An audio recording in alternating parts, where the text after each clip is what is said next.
بسم اللہ الرحمن الرحیم۔ شروع اللہ کے نام سے جو نہایت مہربان اور رحم فرمانے والا ہے۔ السلام علیکم۔ شیخ یوسف بن حمدان رحمۃ اللہ علیہ فرماتے ہیں کہ میں بصرہ کے راستے میں مکہ مکرمہ کو چلا۔ فقراء کی ایک جماعت میرے ساتھ تھی۔ ان میں سے ایک جوان تھا جس کی بہترین صحت اور اوقات کی حفاظت اور ذکر میں ہر وقت کی مشغولی سے مجھے اس پر رشک آتا تھا۔ وہ ہر وقت اللہ کے ذکر و مناجات میں مشغول رہتا۔ جب ہم مدینہ طیبہ پہنچے تو وہ جوان بیمار ہوا اور سخت بیمار ہو کر ہم سے جدا ہو گیا۔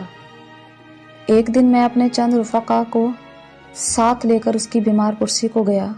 ہم نے جب اس کی حالت اور بیماری کی شدت دیکھی تو ہم میں سے بعض نے مشورہ دیا کہ اس وقت کسی طبیب کی طرف رجوع کرنا چاہیے کہ اس کی بیماری کی تشخیص کرے، شاید کوئی دوا مفید ہو جائے۔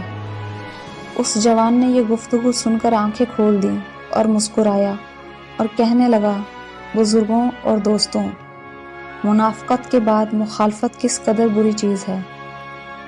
جب اللہ جل شانہ کسی بندے کے لیے ایک حال کو پسند کرے اور بندہ دوسری حالت کی کوشش کرے تو کیا یہ اللہ کے ارادے کی مخالفت نہیں ہے؟ ہم لوگ اس کی بات سے شرمندہ ہوئے۔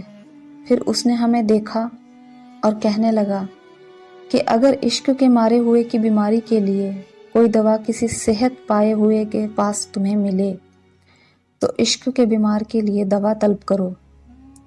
باقی یہ بیماریاں تو بدن کی پاکی اور گناہوں کا کفارہ ہیں، آخرت کو یاد دلانے والی ہیں، اور عشق کے مارے ہوئے کی بیماری نفس کا مشاہدہ اور خواہشات کی اتباع ہے۔ پھر اس نے 3 شعر پڑھے جن کا ترجمہ یہ ہے، اللہ کے ہاتھ میں میری دوا ہے اور وہی میری بیماری سے واقف ہے۔ میں اپنے نفس پر خواہشات کے اتباع سے ظلم کر رہا ہوں۔ جب کسی بیماری کی دوا کرتا ہوں تو مرض میری دوا پر غالب ہو جاتا ہے۔